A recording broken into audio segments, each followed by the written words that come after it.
I'll try my best to, and I'll leave the cheat sheet here, and then I guess Monday we can check it and see if I did it right. Okay. I was really the thing.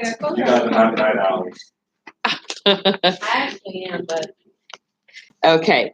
So on 7-2 in the workbook here, what you're going to do in the workbook is fill out everything from the patient demographic where it needs to go.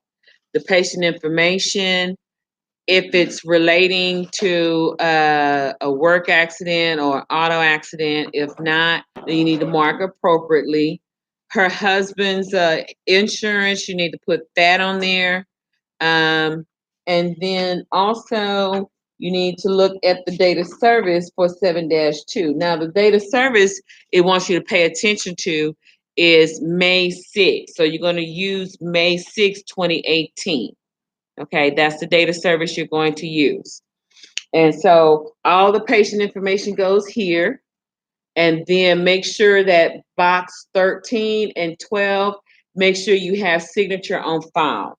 Box 13 and 12 is very critical to filling out a claim form because it gives you permission to pay the provider as well as permission to submit copies of electronic medical records for whatever date of service that's needed to pay the claim. You already have that on file, and we'll talk about that later on.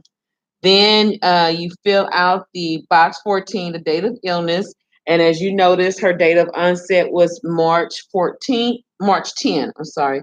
And then you complete it on down to box 21. Now, I told you that her diagnosis is urinary incontinence. So you're going to find the diagnosis in the ICD-10 book, put it there under box 21. I think it's line A for urinary incontinence. Okay, this is a blank CMS 1500 form, sorry. Okay, line 21. And then it says new patient. So new patient, she had palpitations done of her pelvic exam, and she had a urinary dipstick done. Okay, so she had a detailed physical exam done in the office. So that would be considered a level 3. So in the back of the of your Fordney workbook, Appendix A, you're going to choose 99203. Okay. And then once you choose 99203, then you're going to also urinary dipstick. They did an in office lab. So you're going to find a CPT code for urinalysis dipstick, and that's going to be an 8100 code. Okay, so you're going to put all that there on line 1 for the office visit. That has to be sequenced there. Line 2 for the lab, and then the rest needs to be completed as you go. Try to fill this out as best as you can.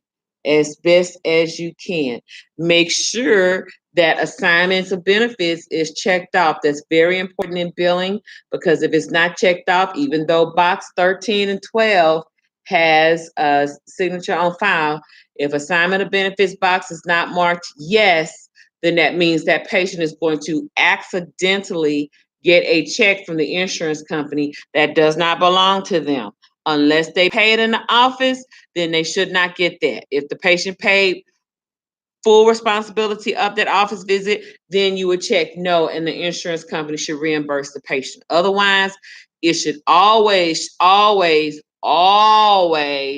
check yes for assignment of benefits to make sure that the provider is getting the check from the insurance company. Okay. All right. Do you have any other questions for me? Okay. He says no. Okay. I know it's late, and a lot of us are getting tired. We've had a very long day. I want to thank y'all so much for tuning in. We're on the YouTube for this lesson very briefly. I will have some more updates for chapter 7. If you have any other questions for me, please feel free to contact me, Mrs. Harper. My business email is, and write that down,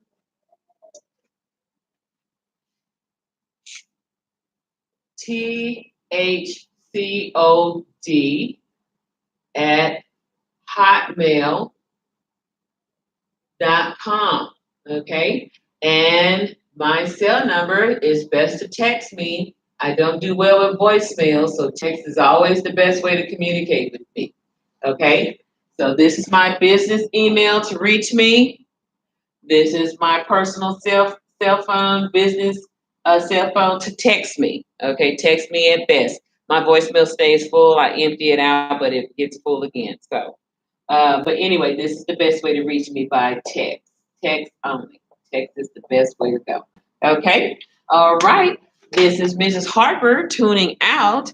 And remember, all this was done for your health information. Have a blessed evening.